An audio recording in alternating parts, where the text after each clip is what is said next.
Why, hello there. How you doing? Welcome to the Curious Coaches Lemonade Stand with your host, yours truly, Dr. Gina. Thank you so much for stopping by today at our neighborhood virtual third spot, our community place for you to drop in and perhaps get a little bit of refreshment. Get yourself a tall glass of something that you can squeeze, sip, and savor with style, as we always do here. I am very, very happy to welcome you back if you are a returning visitor to this pod. And if it's your first time, thank you so much for coming by. Hope you will find something that fills your cup and sweetens your taste buds just a little bit. We always, on this particular show, talk about whatever is trending top of mind when it comes to things around coaching. Oftentimes, I'm inspired by recent coaching sessions I've had with my client, as I am an executive coach who always coaches through a lens of inclusion. And part of that I would really like to sit with today with you, if I may, is reflecting on a recent retreat that myself and my business partner, are co-founders of Inclusive Leadership Studio, recently ran. So it was our inaugural retreat on women's wellness, so a very holistic women's wellness retreat called Rooted and Rising. And we were very intentional about the name of the retreat and picture, a tree that is well rooted. So the idea was a place to ground your energy, to ground your soul, your spirit, and yet also rising. Because once you are properly rooted and grounded, then you have the strength, the wherewithal, and even the clarity of vision of how you want to rise. So we created, as we say so often, the weekend retreat for exhausted warrior women that we felt like we ourselves truly needed. And it was a small and amazing group of women that came together and behaved as family. There's there's no more resounding feedback, I think, when it comes to how they found the retreat. What was their experience of it? I'd say that the most resounding piece is where it felt like family as soon as I arrived, which is incredible, being that none of us knew all of us prior to landing in our retreat space. Rather, everyone might have known one or two people, and everyone else became family. And it was almost immediate. It was such a remarkable thing. What do we attribute that to? Well, the second biggest piece of feedback we've gotten is that we created an incredibly safe space. And that's safe in all ways. Psychologically, also a very physically safe space. We took great pains and cares to ensure that we knew of any things like accessibility requests and needs, dietary requirements, even just preferences and interests, and really created a retreat while listening to the needs of those who are going to be in attendance. I think that kind of co-creation is not only integral to a successful retreat, it's one that's integral to aligning with the values of ILS, of Inclusive Leadership Studio, and who Amy and I truly are. If it's not attuned to those with whom you are co-creating, how can it truly be a co-creation? And, as I said, we are executive coaches, always from an inclusive vantage and lens. And I think that really, seeped, permeated into the very fabric of how we designed and created this retreat space. So was it amazing? Absolutely. Transformational. They, there were so many um, displays of courage, of affection, of support, of beauty, of appreciation and gratitude. I think that's one of the one that the most resounds with me because it's such a deeply held value for myself. I know that the environment of where we held a retreat, which is we, um, Brooksong Retreat Center, located in the Algonquin Highlands, which is in Halliburton, about 2.5 hours east, northeast specifically, of the Toronto area where we live. and very easy, beautiful drive to get there. And I have to say that that space, the openness, the beauty of it, and also the timing, we very intentionally chose to have our retreat there at the end of September at a time in Ontario when you catch the beautiful fall colors, the foliage is turning. So when you look out the vantage points or just trees of, fading from green to golds, the autumnal oranges to the fiery reds. So to be in that beauty, in that setting, and then to bring people who are coming with open hearts and minds to learn and work the hard work, the deep work, the human work of working on yourself, to do that together in community with a community that's literally being built, on the moment, on the go. It was such a dynamic and exciting process, an adventure that we were all on together. And again, I come back to one that really fills you with gratitude to look around in that, be in that beauty and to be with those people and to be there for that reason, for the purpose of ourselves, of replenishing ourselves, and doing so in community with nature is incredibly important. On our Sunday morning workshop is called "Put Your Oxygen Mask On First," and that's something that we strongly advocate and use as a very active metaphor to describe what we do as inclusive executive coaches is to truly help people to do that. Um, the insights that come from sitting with a group of open minded, exhausted warrior women ready to root and rise on when was the last time, that you really cared for yourself. For a lot of people, the instant response is, well, here now, I'm here for this retreat. Well, can you think of the last time before that? That's difficult for a lot of people. And how can we continue to actively support our friends, our families, our communities, whomever we support in the work that we do to earn a living? How can we do that effectively, impactfully, in alignment with who we think we're being and what we want to achieve when we are just like a cup with not a drop left in it? I should say a pitcher of not a drop left in it because we're trying to pour into others from that. And so being there in that environment is so replenishing. And I think in reflection of that particular experience, I think about our workshop the previous morning, which was called Know Yourself and Be Yourself. Sounds very simplistic, super profound in the actualizing of that statement. You can't be yourself without a deep awareness of who you truly are.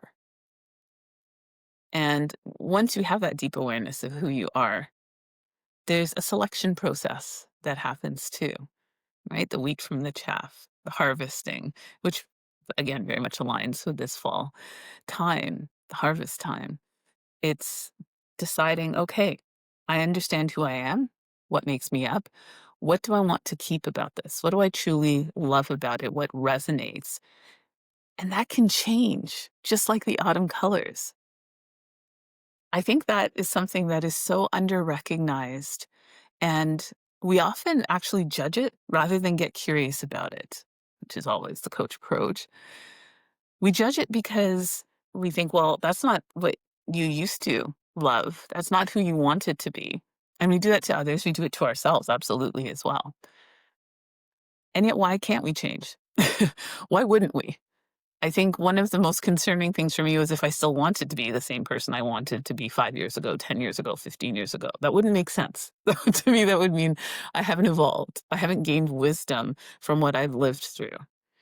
And, if you go back to my PTG episode where I talk about my motorcycle accident, I've lived through some things and gained so much wisdom from those things. I say to people almost on a daily basis, one of my favorite questions that I pose in that episode, and I've gotten some wonderful feedback from many people about how this question really impacts them and turns things around and reframes their perspectives, which is the move from why did this happen to me to why did this happen for me? I think I'm at a point now where that's become a daily self check. Whenever I'm in a moment of woe is me, and that woe is me could be absolutely anything. It could be, why did I stub my toe? Why am I late for this meeting? Like, why did these things happen to me? Why did I get stuck in traffic? And if you transform, just turn on a dime, make that shift of that one word for me, it's incredible what you can come up with. I think of so many things in life that at the time felt awful, felt, yeah, why is this happening to me? That sense of why me? Why me? And oftentimes it's the 2020 hindsight when you look back and say, well, you know what? If that crummy thing didn't happen to me, this amazing thing could not then happen for me. And the for me means so, so much. If you think of things in that way and you can turn your brain on that dime and make that shift a little earlier, not 2020 hindsight, looking back years later, months later, even weeks later, but instead that same day, and I'm trying to work up to, within 5 minutes of that thing happening. If you can turn that question and say, why is this happening for me? At the very least, it knocks the wind out of how crappy you feel in the moment from that thing, that event that you perceive as almost putting you into a victim stance, to a minor or major extent. And instead recognizing your agency in the moment. It's very empowering to switch from why did this happen to me to why did this happen for me. And I realize I've gone down a rabbit hole on this one, but it's because it's really important to me. Because I think an incredibly um, intuitive place that we go to when we think about knowing ourselves, being ourselves, is our value systems, right? What do we truly value? Now, I know nowadays everyone is getting on ChatGPT and or some other form of AI, and I know there was, maybe a couple months ago in my LinkedIn feed anyway, just a whole litany of people who had a great time. Well, there's the making your own doll thing, which was interesting, but just asking AI, "What are my top traits? What am I known for? Who am I to everyone else? How am I perceived?" Those kinds of questions or prompts being fed in, and people being really, interested, and sometimes just feeling that the responses that AI gives are super resonant. And I'll say I bit. I I did bite on that trend. I thought, okay, I'm curious. If you were to scour the internet, if you were to do what AI does to find out who Dr. Gina Chang Campbell is, how am I perceived? What is the frame, the lens through which people see me? And so I asked, what's the one word? And I loved that it seemed very like me. Instead of giving me back one word, ChatGPT gave me 3 words. And it was interesting how they said, we give you this one as actually, they started by saying, we give you these 2 words, but really they're trumped by this one. Like, okay. You're even storytelling the response the way I would. And so it began by saying the 2 things you are most recognized and known for, and it explained why, are authenticity. And I thought, okay, that one got me like right in the heart. I am very happy with, and that resonates to be known for authenticity, for championing authenticity, for being an authentic person, for always standing up for authenticity. And the second one was resilience. Again, not something that I don't agree with. It absolutely resonates, and also something I value, so I feel proud to know that that is how I would be perceived. It took me to a moment, actually. This is a really funny memory to share, but I remember being, at a really good outdoor kind of electronic music, um, it wasn't a festival. It was more of an evening rave down by Toronto waterfront. And this is a couple of years ago. shortly after I could finally get back on a dance floor following the accident. And it was a beautiful summer evening, great DJs, and it was Kerry Chandler playing like a serious house god. And I was there just myself and my husband, Mark. And there was a moment where some young women came over, and I don't know, they were kind of self-fashioned interviewers. I saw them kind of bouncing around and just chatting with different people at that party, and they kind of styled themselves as Oprah-style interviewers, just asking people questions as their curiosity was piqued, and I thought it was kinda cute, kinda interesting, and I'll stress these were young women. They were probably, you know, 20 years younger than us, and when they came over to us, asked a few questions, but the chief one was focusing on Mark and saying to him, after they found out that we were there celebrating a wedding anniversary, they asked him, "What is the one personality or character trait that drew you to her or keeps you with her?" This is a wild thing to be asked on the dance floor, outdoors, by the Toronto waterfront, celebrating our anniversary, but the right day to interestingly, to be asked that. And I was really intrigued that Mark was game, and he actually answered. After thinking for a moment, he said, "It would be her resilience." And they asked him, with they're pretending they had a fake microphone in their hand, "What makes you say that?" And it was interesting how he managed to not actually describe coming through the motorcycle accident, but described actually parts of my character and personality that are deeper and go further beyond that, and clearly fed into my response to that life-changing incident. And I felt very seen, and I felt very proud. I remember they bought us a drink in celebration, which was very kind of them. And that moment came back to me when I read ChatGPT's second word for me as being resilience. Like, oh, yes. Well, my life partner would agree that resilience is something that describes me. And again, as I said, I'm proud of that. The word that then came above those, remember I said ChatGPT did a little storytelling. We'd say it's these two words when you asked for one, but really ahead of even these two words is this one. And the word they then gave, I should say, is belonging. Hmm. I sat with that for a while. And I bring all these up because know yourself, be yourself. This is knowing and being myself. In my head, I've already sort of put it into an acronym because, hey, that's how I studied for exams. So it's BAR: belonging, authenticity, resilience. And when I say those, I'm good. I'm good with thinking bar is how I'm perceived and what represents me.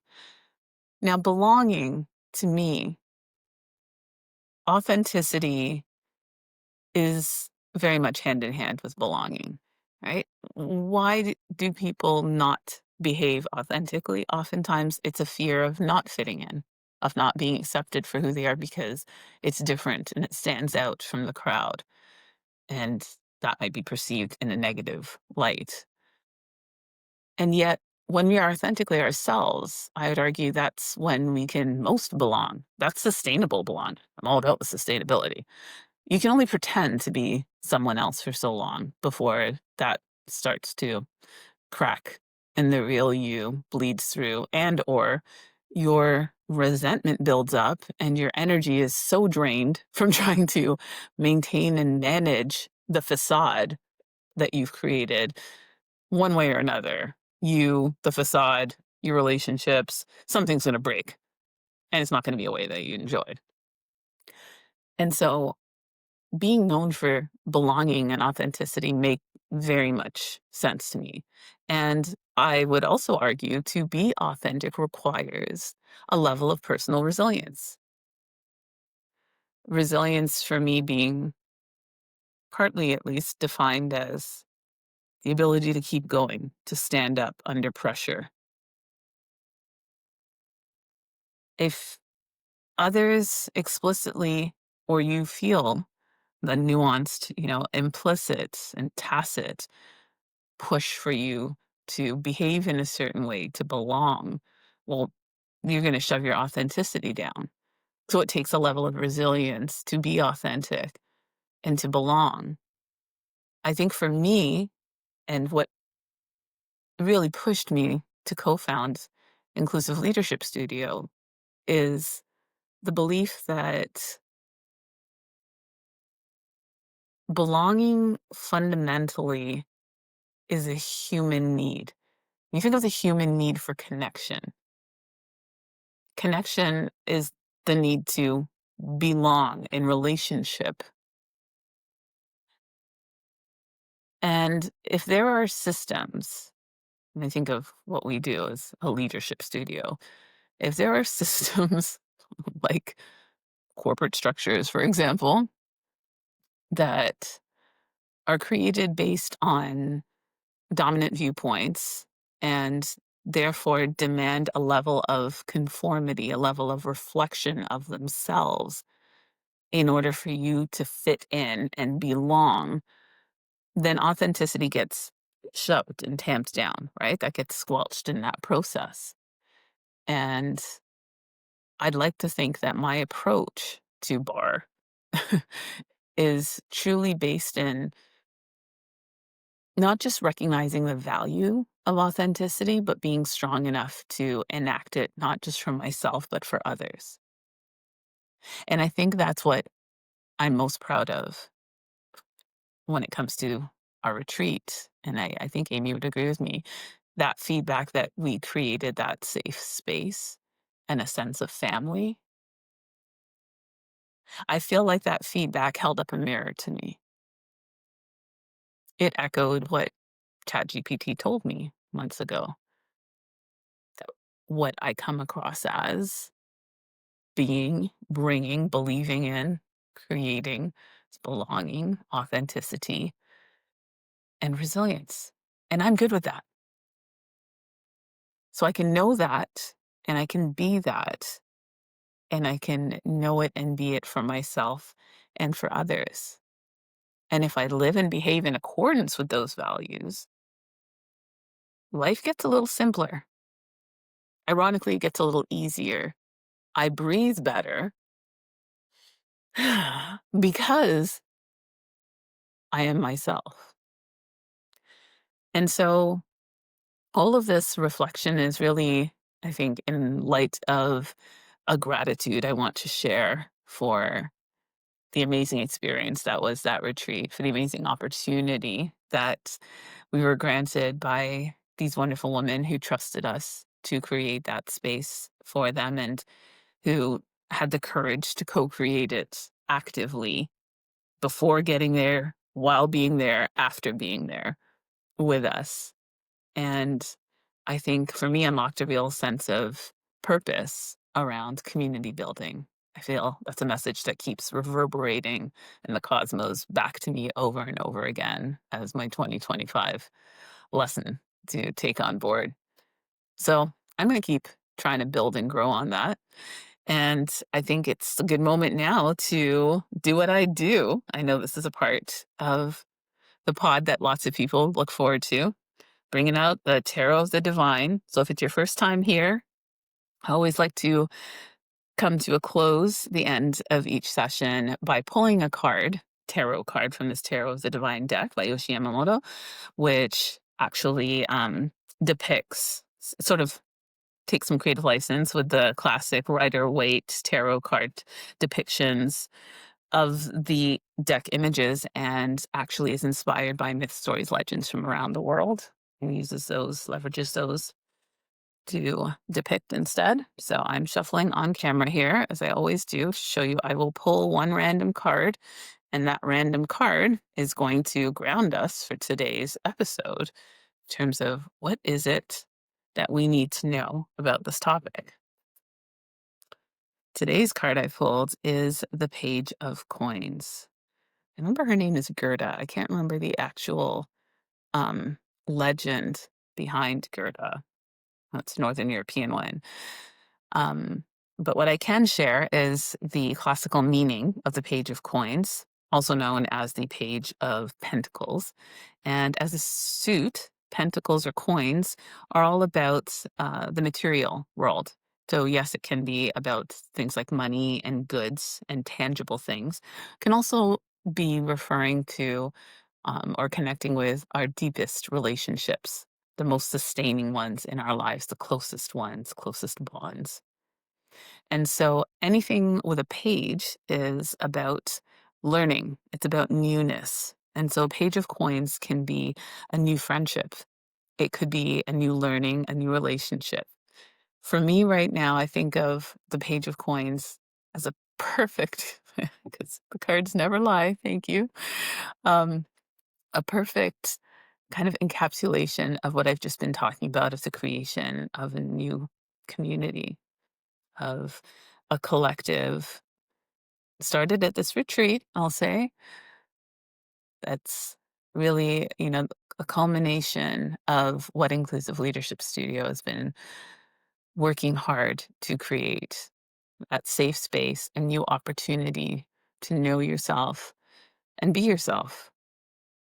And that aspect of the page is really learning about what is most material to you and building the deep and lasting relationships that are going to sustain you in really tangible ways. So, as always, the cards never lie. Thank you so much for hanging out here today. Um, felt really connected, yet a bit down the bunny hole, as Amy would say, to chat through my own responses to the retreat and especially to the Know Yourself, Be Yourself. A big shout out to all of the wonderful women that joined us and helped to create that amazing space with us. If you're interested in our next retreat, we will start talking about that soon, doing some research now about how we want to make the second one go off with a bang, and it will definitely be happening in 2026. And I hope that today gave you something to sip, squeeze, and savor with style, as we always aim to do here at the Curious Coaches Lemonade Stand. If you haven't already, please consider liking, subscribing, sharing with someone that you think could use a tall glass of this refreshment too. Until next time, please be well and come to know yourself just a little bit more than you do today. I promise it will be so fulfilling. Take good care.